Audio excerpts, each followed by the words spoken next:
This is my 7-Eleven that I come here every day to get my coffee. This is what I gotta see. Compare that coronavirus situation to the situation we're in with the social unrest we see. People have seen Mr. Floyd's murder.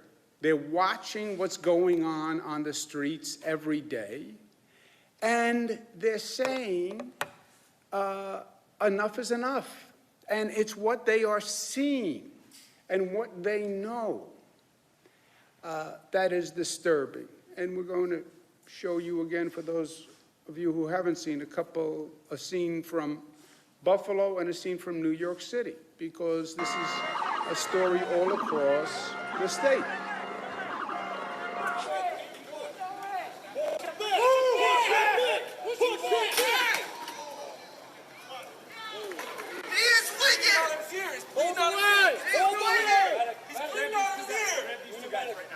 This is Buffalo, New York yesterday. I just spoke with Mr. Gugino on the phone, who is that gentleman, who thankfully is alive. But you see that video, and it disturbs your basic sense of decency and humanity. New York should pass next week what we call the Say Their Name reform agenda. Say Their Name reform agenda comes from the long list of names of people who we have seen who have been abused by police officers, by the criminal justice system. And Mr. Floyd is just the last name on a very long list. Fine, enough is enough. Change the law, take the moment, reform. There are 4 cornerstones for our Say Their Name reform agenda. 1, transparency of prior disciplinary records of a police officer. If they're being charged and investigated for abuse, their prior disciplinary record is relevant. Chokeholds. We went through this with Eric Garner. Again, you saw it with Mr. Floyd's death, but we learned it first with Eric Garner and many, many other cases, by the way. Why?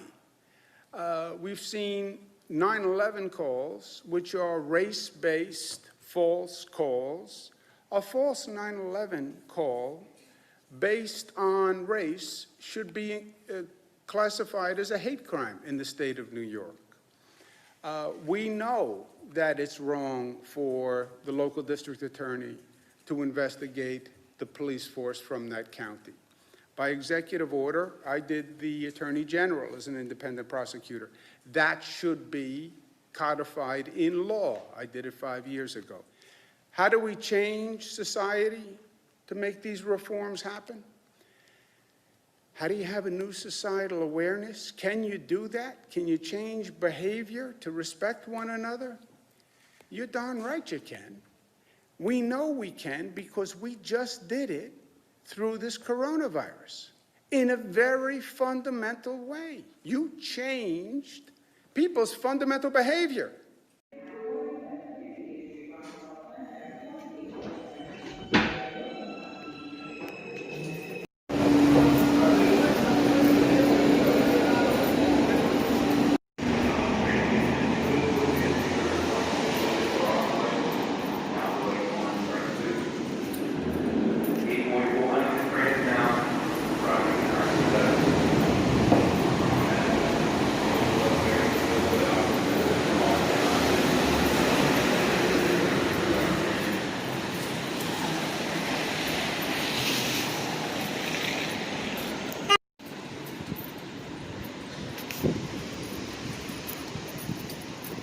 This is what I gotta see every day. These cops all line up right here.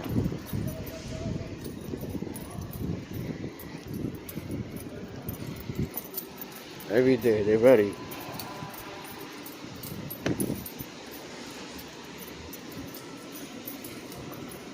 Funny thing is, this is the MTA.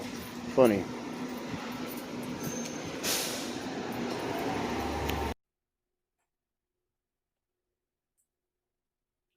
What's up, YouTube? KP here. It's gonna be a different video today because this is real talk. And I am really disturbed right now. What's going on in this world that I live in? 30 years living in this world. And we still going through this racial police brutality still.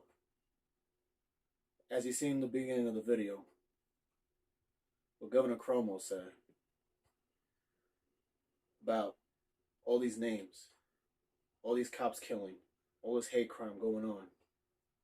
It's just too much. It's too much. And that poor old man that tried to give the officer one of those technical helmets, saying that he found this. He's trying to do the right thing and give it to the officer. But the officer that was behind him shoved the old man to the floor and cracked his head open, marching over him like they're soldiers, and realizing he's bleeding out of his ear. He's bleeding. And they're still marching, and then they realize what they did wrong. I'm just glad that guy is still alive. And that guy is 77 years old. That could be my grandmother in the next room, or my grandfather. Enough is enough. These cops have to stop hurting people for no apparent reason. And you ain't even safe. That was a white man. That wasn't a black man. That was a white man. Nobody's safe from these cops. Not just saying all cops are bad. My uncle, right now, he has 1 more year to retire. Not gonna mention his name. He's an NYPD cop. He's working 7 days a week, 12-hour shifts. Out in these streets during this pandemic and these looting. And these looting, the people who's looting, not the protesters. Get it straight. The looting, not the protesters. The people who are doing the crime are hurting cops, shooting cops, throwing bricks at them, throwing cement, bottled waters that has cement already in it, throwing at cops, stabbing them, shooting them. What kind of world is this? I know I'm not black. I'm Hispanic, I'm Puerto Rican and Ecuadorian. 3rd generation American. I know I will never feel as you black men, black women, got to do with every day. Got to worry about if you're going to get back home to your mothers or fathers or your family. Always got to look over your shoulder because of what you look like. It's kind of messed up. And another thing, I don't have no problem with these protesters. You should protest. And keep marching. And don't stop. Because I see a lot of these protesting been here, like I said, 30 years. And this protest is different this year. I see more white people out there than black people marching. There's a new generation of change coming. Like L. Sharpton said. Change is coming.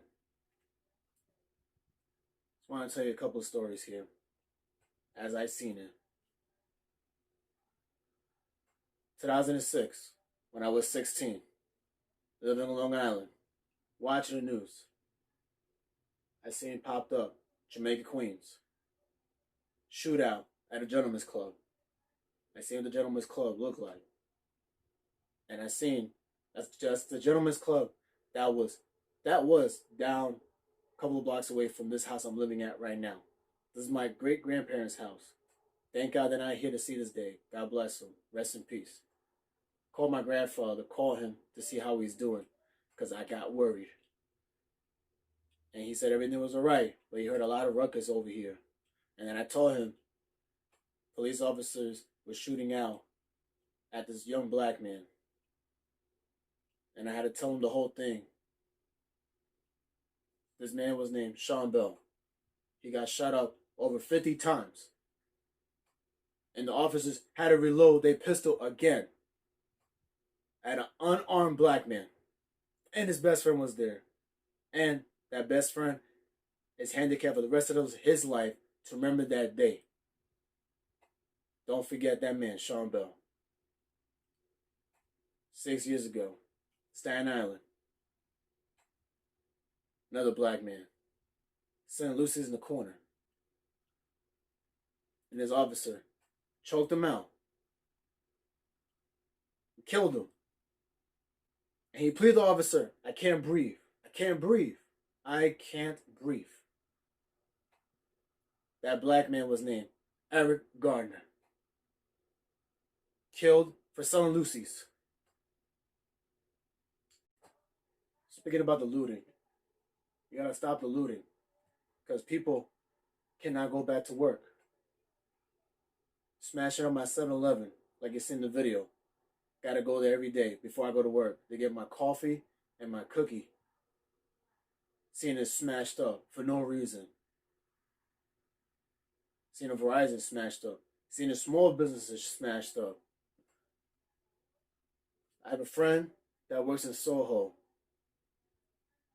And her store got smashed up. She was supposed to work this weekend and go back to work. She hasn't been back to work for 3 months. Now this year, with the pandemic going on right now, with the CV, it's been 3 months now. During those 3 months, I've been stuck in this house, thinking what I'm going to do when this is over. And you know, I try not to watch no TV, no news, because I'm a positive person. But when I went to social media 12 days ago, today is June 5th, I seen a picture of a white officer had his knee on this black man. I was doing research, watching the news now, seeing what's going on in Minneapolis.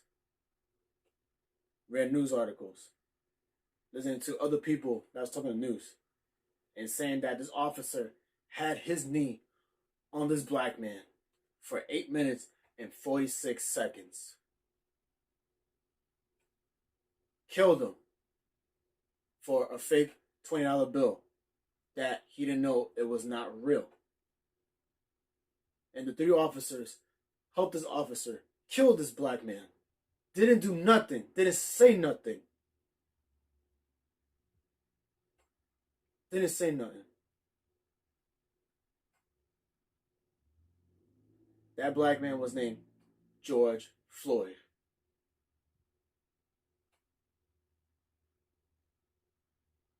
When I was watching the news, learning about this man was a good man. He was a gentle giant. He had kids. And I believe he was a grandfather also. He was 46. Got choked out. Pleaded the officers, don't kill me. Don't kill me. I can't breathe. I can't breathe. His last words, Mama. Snuffed him out of his life. What kind of world do we live in now? With this hate crime, police brutality. I can't live like this. That's why I want to voice my voice on YouTube, because I can't keep it in no more. I want to tell people out there, don't be scared. We got this. Like The Rock said, we got this. We got to stay together. Be strong and pray. And keep marching, because it is the right thing to do. Everybody is a people. Everybody is the people.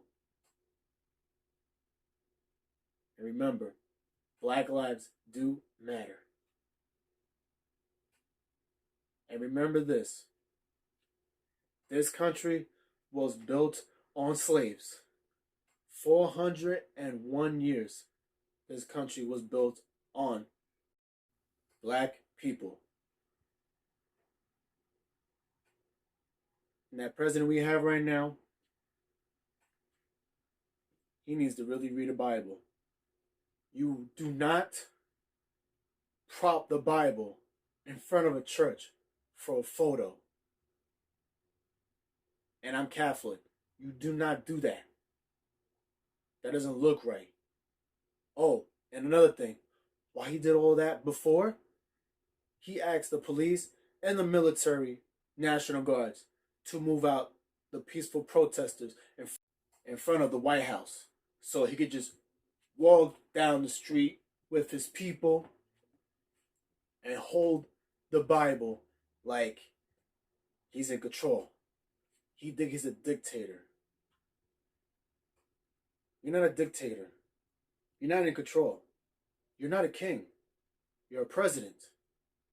You're the commander-in-chief. Commander-in-chiefs do not do that. You're there for the people, not to break the people. Yesterday, I watched the memorial live stream at Brooklyn and in Minneapolis. When I was watching the one in Minneapolis, listening to Rev L. Sharpton, listening to his 26-minute speech. I'll put it down in the description, and you should listen to his speech. He got a lot of powerful words to say of the struggle of being a black man, being black. That's why I'm here bringing you this video to express how I'm feeling. Seeing all my other YouTubers doing the same thing. Showing that we're here. We see it. We want to change. Make this country great. For the people. Not for anybody else. Just for the people. All people.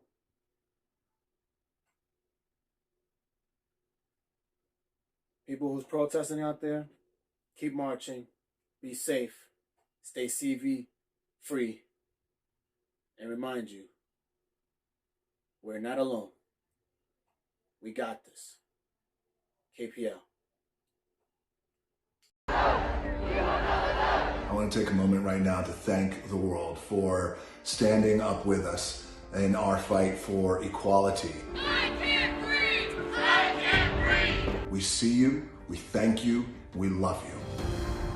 I am a man who is frustrated, I'm disappointed, I'm angry. You guys stay strong. We got this. No justice! Peace! They say it takes a village. This is one hell of a village that I'm looking at right now.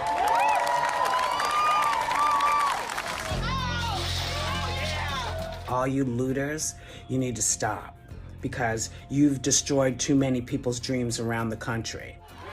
I want to thank every single one of you for coming out. This is very important. This is very vital. Black lives have always mattered. Star Wars actor John Boyega gave an emotional speech in London. Look, I don't know if I'm going to have a career after this. Don't know. That line inspired several big directors and writers to tell John they'd be honored to work with him, including Oscar winner Jordan Peele, who wrote, "We got you, John." Henry Golding, wearing all black and marching with his hands in the air, and Ellen Pompeo took a knee with protesters in Hollywood. But today, all eyes on Minneapolis.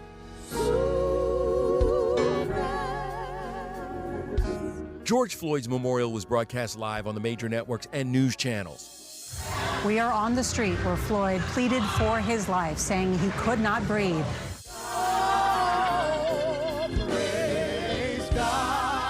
That is Kevin Hart sitting with Ludacris in the front row. They arrived together on a bus that also included super producer Will Packer, Tiffany Haddish, Kevin, and Ludacris. Tyler Perry loaned out his private jet to Reverend Al Sharpton so he could safely travel to the memorial amid the pandemic. We can't let this go. We can't keep living like this. Tyler also provided plane service for George Floyd's family members to fly in from Texas. I know with him being the strong person he was and seeing everybody come together and just rally around him and extend all of the love and support to our family, and man, we thankful and grateful. And many of Black Lives Matter, many of the grassroots organizations that have been doing the protests on the ground in Minneapolis and around the country, movements are about everybody. We don't exclude anybody. Those young folks, some of them organic, some organized on their own, some NAACP, some Urban League, some National Action Network. We need everybody. This is not a competition. This is a movement. And we need to stop our competing and start fighting the real enemy. Thank you for doing what y'all are doing. When I got here, they were marching, and they kept marching. They didn't need nobody to come organize something. They organized, and we're going to stay organized. And I really thank them for their work. We want to pause for 8 minutes and 46 seconds. I want you, because of the pandemic, I'm not going to ask you to take hands, but I want you to stand next to someone with the right distance.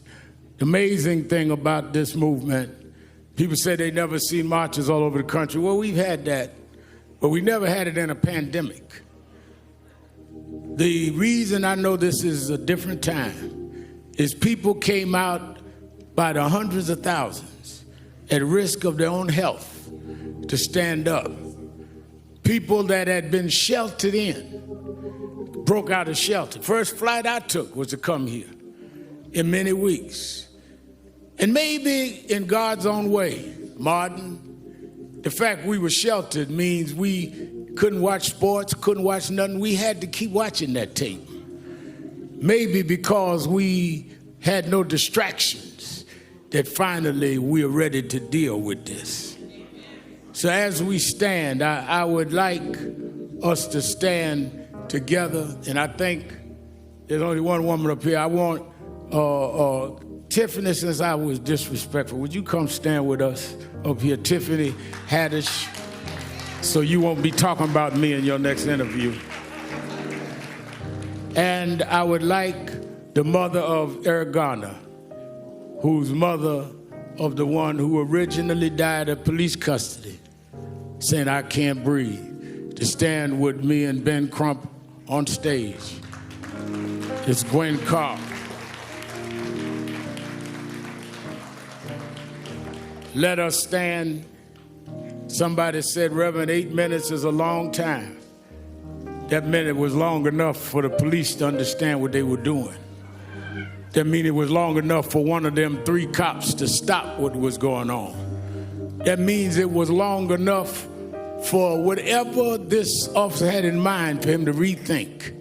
As you go through these long 8 minutes, think about what George was going through, laying there for those 8 minutes, begging for his life. Heard someone say, narrating his own death. We can't let this go. We can't keep living like this. Sam Jackson, is Sam still here? Steve Jackson, is he here? Steve, we won't recognize, I was recognizing everybody. We got to stop this here. And we got to, in this time, bring about a new season. Let us stand still. You that believe in faith, bow your heads, or whichever way you worship.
That's a long time. If we've calculated with the clock here, that's how long he was laying there. There's no excuse. They had enough time. They had enough time. Now what will we do with the time we have?